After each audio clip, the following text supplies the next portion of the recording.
this is Durban. We say in this part of the world, this is Durban. The sun never sets and the fun never ends. This is actually my first time at the July, so I'm very excited to be here.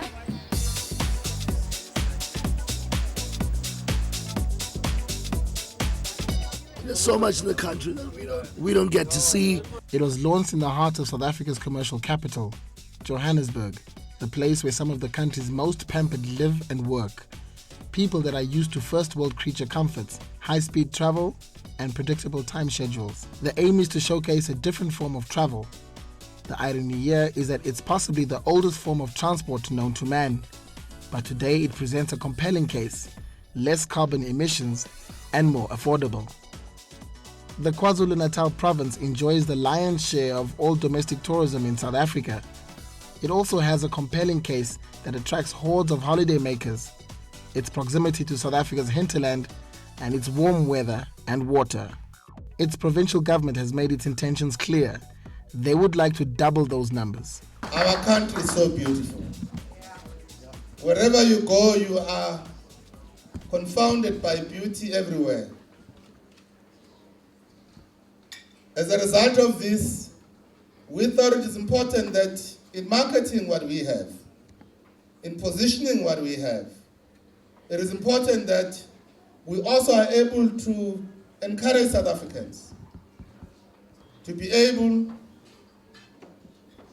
to tour their country, to know some of the important tourism sites that exist in this country, to understand their icons, so that we have many people who can market this country, both domestically and internationally. South Africa's famous, infamous and highly regarded were invited to take part in the maiden journey of Loliwe, the tourism train. Their celebrity would drive home the point: it's cool to travel by train. South Africa's rail industry is set to play a significant role in the country's ambitious infrastructure investment program. Loliwe is not as fast as the Gautrain, but it's meant for those who want to see South Africa differently, those for whom the holiday begins the moment they climb on board. The train even has a nightlife, a fun train that has passengers partying until the wee hours of the morning. But how did the jet set react to the slow lane? Well, it was the first time traveling in a train for plus minus the whole day, and we started boarding the train at midnight. We partied till morning. We haven't slept. It's been amazing, a great group of people. It's so much fun. We've got music. There's a lot of nice entertainment. So it's going good.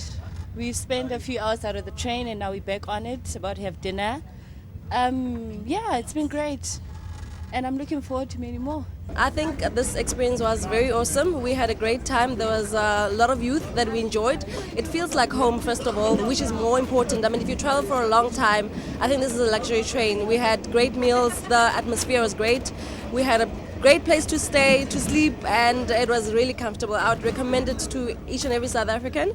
And yeah, we had a really awesome time. I would really, really, really come again if I had given the chance, an opportunity. The tour involved some strategic stopovers. Ladysmith, a town exactly halfway between Durban and Johannesburg, rich in history, warm weather, and traditional Zulu charm. But first, a history lesson. These fields were the scene of some of South Africa's most historic battles. It is unique to Ladysmith, and you can only find this only in Ladysmith. This is the place where the Anglo-Boer was held. Up until Bergville, Spionkop, those are all the hills that the Queen's soldiers and the Boers fought. Best known for war, Ladysmith also boasts some of the best spots for work-weary city slickers in need of some much-needed R&R.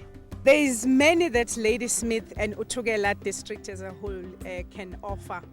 You know, Ladysmith is just a getaway to the Drakensberg Mountain, the World Heritage Site.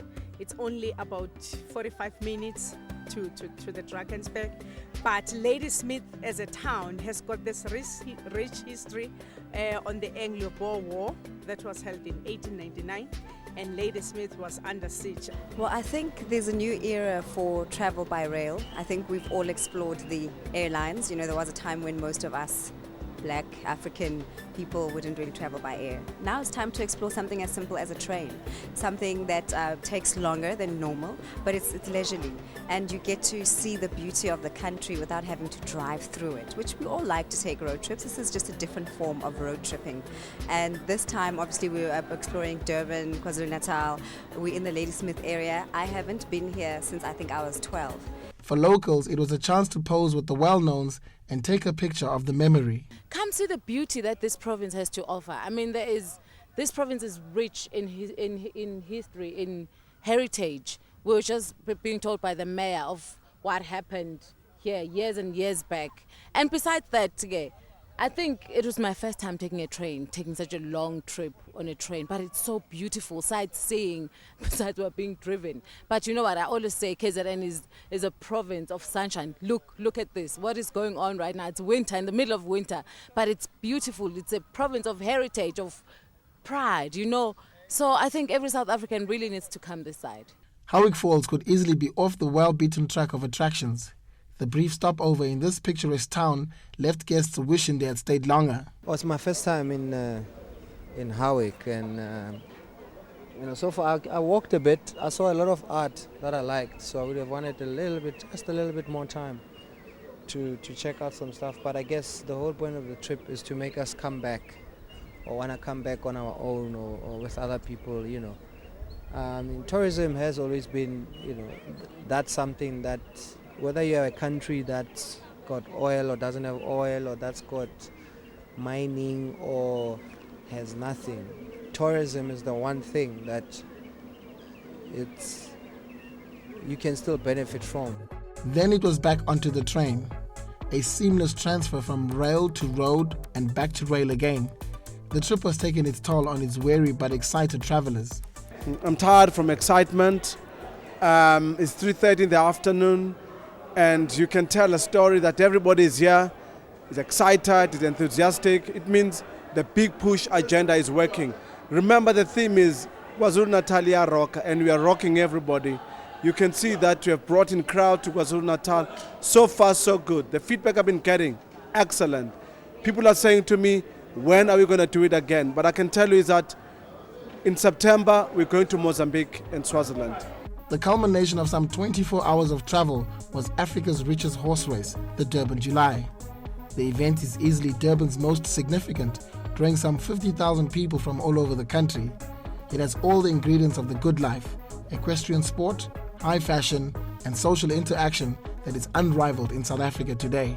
Well, it's got very huge economic spin-offs. In the first instance, we have got a weekend where you've got the largest social gathering of over 55,000 people, and it grows every year.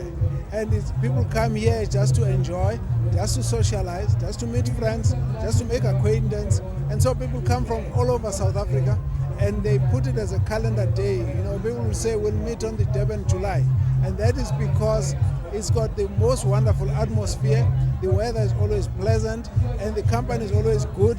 But also the horse racing is the best fun here. You got one of the best, horses racing from all over South Africa. And if your horse has not raced on the Durban July, you must really check whether you've really got a horse, you see. So the way that is made Kwa Zulu Natal very popular. This weekend, you can't find a bed in Durban for the next 50 to about 80 kilometers away from Durban. You will not find any empty seat in any flight. And basically, we would like to make this a premier event that will attract the whole of Africa. The Durban July is a potent marketing tool for the provincial government's ambitions of entrenching their grip on the South African tourism market. If we are to grow domestic tourism, but also if we are to ensure that we entrench our footprint into the SADC market, both in terms of ensuring that we are able to penetrate into that market, because the bigger numbers of people who are coming into KwaZulu Natal, into South Africa, are coming from Africa, are coming from the region. we would have to make available a cost-efficient mode of transportation, which makes it easier for our people who want to visit our province and our country to do so much more easier on a much more cost-efficient basis. And for us, the train therefore plays one of the critical modes of transportation that we must be able to ensure that we make it affordable and available to our people.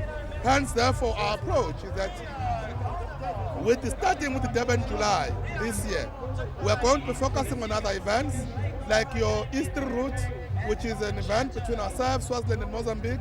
We want to bring in a train, but we also want to bring a train for a number of major and mega events, such as the North Sea Jazz Festival that are going to be taking place in Kwa Zulu Natal, such as your MTV Awards and other events, which are major events that we'll be hosting as KZN. For those adventurous enough, the trip was well worth the effort.